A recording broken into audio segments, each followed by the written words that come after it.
মহিলারা মহিলাদের জন্য তারাবির জামাত পৃথক জামাত করতে পারবেন কি? ইমামও মহিলা হবেন, তারাও মহিলা হবেন, এটা বৈধ কিনা? যে এটা খুব গুরুত্বপূর্ণ প্রশ্ন, বিশেষ করে বর্তমান সময়ে মহিলা কমপ্লেক্স হয়ে যাচ্ছে অনেক জায়গায়, সেখানে সবাই মহিলারা থাকেন।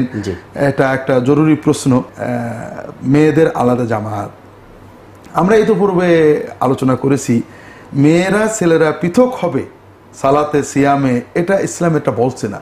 মেয়ের সালাত হলো ইসলামের মূল স্তম্ভ, যেটা সমাজের ঐক্য নির্দেশ করে। এখানে মেয়ে এবং ছেলে সেগ্রিগেটেড বিচ্ছিন্ন জামাত করে, এটা রাসূলুল্লাহ সাল্লাল্লাহু আলাইহি ওয়াসাল্লাম শেখাননি।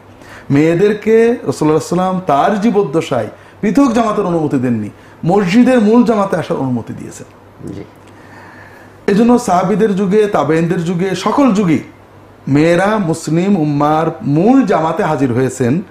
যেটা আমরা বলেছি যে মসজিদে নববীতে যখন হাজিরা হজ করতে গিয়েছেন, মসজিদে হারামে হাজিরা হজ করতে গিয়েছেন, এই ১৫০০ বছর ধরে তাদের জন্য পৃথক নামাজের ব্যবস্থা করা হয়নি, পৃথক তাওয়াফের ব্যবস্থা করা হয়নি, পুরুষদের সাথেই করেছেন, পর্দার সাথে।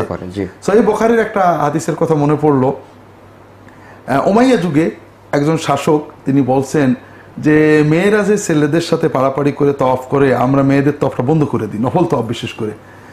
তখন আতা ইবনে আবি রাবাহ বলছেন, এটা কিতাবুল হজ্জে আসছে হাদিসটা, যে আপনি কি করে বন্ধ করেন? আমি তো উম্মুল মুমিনিন রাসূলুল্লাহ সাল্লাল্লাহু আলাইহি ওয়াসাল্লামের স্ত্রীদেরকে দেখেছি যে তারা পুরুষদের পাশাপাশি তওয়াফ করছেন, নফল তওয়াফ করছেন।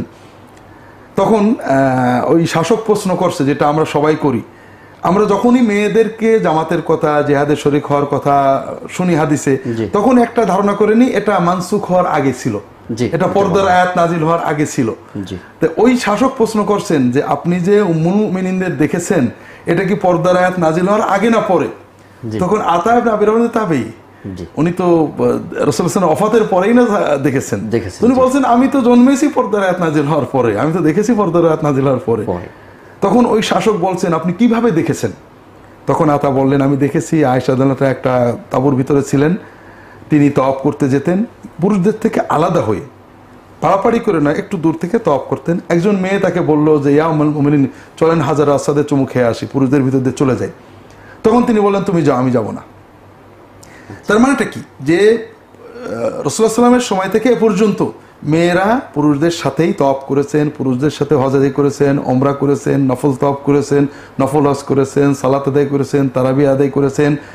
এজন্য তাদের জন্য পৃথক ব্যবস্থা করতে হবে, পর্দার গভীর চেতনায় এরকম চিন্তা মুসলিম উম্মাহ করেননি, এটার ভিতরেই পর্দা রাখার চেষ্টা করেছেন।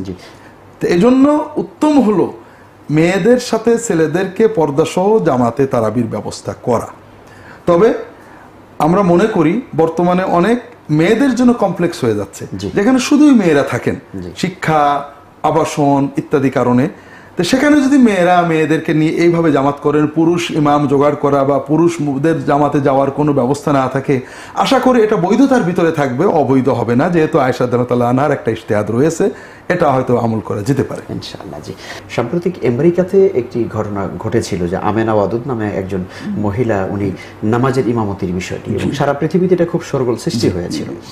আপনি কি মনে করেন আসলে তারাবির সালাতের বাহিরে পাঁচ ওয়াক্ত নামাজের ইমামতি মহিলাদেরকে কি ইসলামের শরীয়ত অনুমোদন দেয় কিনা? জি, বিভিন্ন ধর্মে, লিবারাল ধর্ম, কনজারভেটিভ ধর্ম, প্রাচীন ধর্ম, আধুনিক ধর্ম, এটা ভাগ করেন গবেষকরা আজকাল। যেমন ট্র্যাডিশনাল ইহুদি ধর্মে এটা আছে, আধুনিক লিবারাল ইহুদি ধর্মে এটা নেই, বা এরকম বিভিন্ন ভাগ করেন। এক্ষেত্রে তাদের ভিত্তি হলো যে ধর্মের যারা গুরু, যাজক, এরা মোটামুটি ধর্মের কিছু পরিবর্তন করতে পারেন, এরকম একটা চিন্তা। ইসলামে এই ধরনের কোনো ব্যবস্থা নেই। অনেক সময় সাধারণ মুসলমান গবেষকরা এটা বোঝেন না, তারা হয়তো বলেন যে কিছুদিন আগে তো আলেমরা মাইক ব্যবহার নাজায়েজ বলতেন, টিভি ব্যবহার না, এখন আবার জায়েজ বলেন, কাজে ইসলামেরও তো বিবর্তন আছে। এখানে মূল বিষয়টা হলো অনেক সময় সাধারণ দর্শক বা গবেষকও বোঝেন না যে ইসলামে যেটা টেক্সচুয়াল কোরআন বা হাদিসে যে বিষয়টা আছে, এটা কেউ কখনো পাল্টাতে পারে না। আর ইসলামে এর বাইরে যে গবেষণা, ইজতিহাদ, এটা যুগে যুগে পাল্টাবে, এটা খুবই স্বাভাবিক। তো ইমামতির ব্যাপারে ইসলামে যেটা মূল নির্দেশনা, যে আমরা আগেই বলেছি জামাত, ইসলাম মুসলমান পুরুষ এবং নারীদের বিচ্ছিন্ন করার অনুমতি দেয়নি। জামাত একটা হবে যেটা নারী পুরুষ সবাই থাকবে, এটা মুসলিম সমাজের ঐক্য এবং শৃঙ্খলার নিদর্শন। এখন প্রশ্ন হলো, এই জামাতে ইমামতি করবে কে, পুরুষ না নারী? নারী। এখন একজন বলতে পারেন যে আপনারা সবসময় পুরুষ করবে, কারণ এটা তো পুরুষের প্রাধান্য হয়ে গেল, জি, সমানাধিকার হলো না। তো এটা বলতে পারেন তিনি, এটা বলার সুযোগ তার আছে। তো বিষয়টা হলো, আমরা যেটা দেখি, ইসলাম যেটা দিয়েছে, একজন নারীর জন্য শরীয়তের আলোকে অনেক সময় নামাজ পড়তে হয় না। জি। আর এটা বিজ্ঞানও প্রমাণ করে, নারীর কণ্ঠ অনেক সময় বিভিন্ন পুরুষের মনের ভিতরে বিভিন্ন রকমের পরিবর্তন তৈরি করতে পারে, ইমোশন তৈরি করতে পারে। এটা আমরা সাধু সাজলে হবে না, এটা মানে মানবীয় প্রকৃতি, এটা মানবীয় প্রকৃতি, এটা অস্বীকার করার কোনো উপায় নেই। আর সালাত হলো ইবাদত, যে ইবাদতের ভিতরে পুরো আল্লাহর স্মরণ এবং আল্লাহমুখী তার চোখের পানি আমাদের দরকার, অন্য কোনো চিন্তা না আসুক। তো এই জন্য রাসূলুল্লাহ সাল্লাল্লাহু আলাইহি ওয়াসাল্লাম, এবং এটা ইসলামের একটা নির্দেশনা যে ইমাম পুরুষ হবেন, যে কারণ পুরুষ সবসময় ইমামতি করতে পারেন। একজন ইমাম আছেন, হঠাৎ ঘোষণা দিলেন তিনি এই কারণে, ব্যক্তিগত অসুস্থতার কারণে এক সপ্তাহ আসতে পারবেন না, অর্থাৎ তার ব্যক্তিগত বিষয় এক্সপোজ করা হলো সবার সামনে। এটা তো খুব তার জন্য অপমানজনক আর কি। তো এই জন্য পুরুষের শারীরিক, সামাজিক বিভিন্ন কারণে তার জন্য ইমাম হওয়া সহজ, এবং তার জন্য ইমাম হলে তার অন্য কোনো সমস্যা তৈরি হয় না।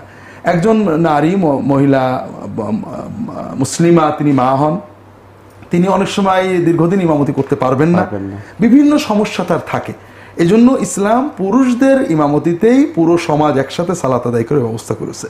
একটা হাদিস এসেছে, রাসূলুল্লাহ সাল্লাল্লাহু আলাইহি ওয়াসাল্লাম একজন মহিলাকে তার পরিবারের সদস্যদের ইমামতি করার অনুমতি দিয়েছিলেন। আচ্ছা। তার পরিবারের সদস্যদের, এখানে সদস্যদের বলতে স্বামী পুরুষ হতে পারে। এই অনুমোদনটা ফুকাহারা ব্যক্তিগত একটা ঘটনা হিসেবে গণ্য করেছেন। সাধারণভাবে সামাজিক ক্ষেত্রে রাসূলুল্লাহ সাল্লাল্লাহু আলাইহি ওয়াসাল্লাম যেহেতু অনুমতি দেননি, এটা তারা নিতে চান না। আর এটা যেহেতু ইসলামের একটা টেক্সচুয়াল বিষয়, অর্থাৎ রাসূলুল্লাহ সাল্লাল্লাহু আলাইহি ওয়াসাল্লাম হাদিসে স্পষ্ট দিয়েছেন, এই জন্য এক্ষেত্রে ইজতিহাদের কোনো সুযোগ আছে বলে মুসলিম উম্মাহ মনে করেন না। জি, আলহামদুলিল্লাহ, অনেক শুকরিয়া। আমরা দর্শক, আমরা এই বিষয়টা আসলে সকলেই আমরা একমত হয়েছি এবং বুঝতে পেরেছি বিষয়টা, যে আসলে ইসলাম নারীদের ইমামতির বিষয়টিকে ওইভাবে অনুমোদন করেনি। আপনার কথা থেকে একটা সম্পূরক কথা মনে জাগলো, যে ইসলাম নারীদের ইমামতি অনুমোদন করে না। জি। এ কথা থেকে হয়তো কেউ বলবেন, তাহলে ইসলাম নারীদের অধিকার কমিয়ে দিল কিনা। জি। আসলে অধিকার মানেটা কি? অর্থাৎ রিক্সা চালানো কাজটা নারী এবং পুরুষ উভয়ই করতে হবে, এটাই কি সমান অধিকার? নারী প্রকৃতি, নারী দৈহিক শক্তি। আমরা যখন সৌদি আরবে পড়াশোনা করতাম, কুয়েত যুদ্ধ হলো ইরাকের সাথে, তখন আমেরিকান সৈন্যবাহিনীর একটা মহিলা ব্রিগেডকে সামনে ফ্রন্টে দেওয়া হলো, কারণ মেয়েরা এখনো পিছনে থাকবে, মেয়েদের একটা সামনে আসুক। কিন্তু ওই মহিলা ব্রিগেডকে সংরক্ষণের জন্য আবার একটা পুরুষ ব্রিগেড নিয়োগ দেওয়া হলো। এই মহিলা ব্রিগেডের বোধহয় একজন মহিলা সৈন্য, তিনি কুয়েতের মরুভূমিতে হারিয়ে যান। তাকে খোঁজার জন্য ব্যাপক সৈন্য লাগানো হলো। তো এখন এই যে কথা, যে মেয়েদেরকে সামনে দিতে হবে এবং তারা সম্মুখ সমরে যাবে, তাদের এটা অধিকার, এবং তাদের সংরক্ষণের জন্য আরেকটা পুরুষ ব্রিগেড নিয়োগ দিতে হবে, এটা কি মানে সমান অধিকার, না জাতীয় অর্থনীতি নিয়ে আমাদের ট্যাক্সের টাকা নিয়ে কিছু উপহাস করা হলো? আল্লাহই ভালো জানেন। অর্থাৎ ইসলাম যেটা বলছে অধিকার সমান, কিন্তু দায়িত্ব সমান। দায়িত্ব হবে তার শারীরিক কাঠামো, শক্তি, সামর্থ্য, তার মানবীয় প্রয়োজন। ইসলাম মানুষকে শুধু ব্যক্তি হিসেবে দেখেনি, পরবর্তী প্রজন্ম টিকিয়ে রাখার জন্য। মানুষ শুধু চাকরি করবে, খাবে, পাইলট হবে, এটাই নয়, পরবর্তী প্রজন্মদের মানুষ করে একটা সুন্দর মানব সমাজ রেখে যাওয়া দায়িত্ব। এ প্রজন্মে পুরুষ যা পারে নারী তা পারে না, নারী যা পারে পুরুষ তা পারে না। কাজে ইসলাম অধিকার দিয়েছে, দায়িত্বটা দিইনি, এটা আমাদের বুঝতে হবে। এবং অধিকার এবং দায়িত্ব সমন্বয় হয়েছে তার নারী প্রকৃতির সাথে মিলিয়ে। নারীকে পুরুষ ভেবে দায়িত্ব অধিকার দেওয়া হয়নি, নারীকে নারী রেখে, অর্থাৎ নারী যেন তার সকল অধিকার পাওয়ার পাশাপাশি নারী হিসেবে যে দায়িত্ব আল্লাহ তাআলা দিয়েছেন পরবর্তী প্রজন্ম সুন্দর করে রেখে যাওয়ার, এখানে যেন কোনো অবহেলা না হয়, এটা ইসলাম লক্ষ্য করেছে।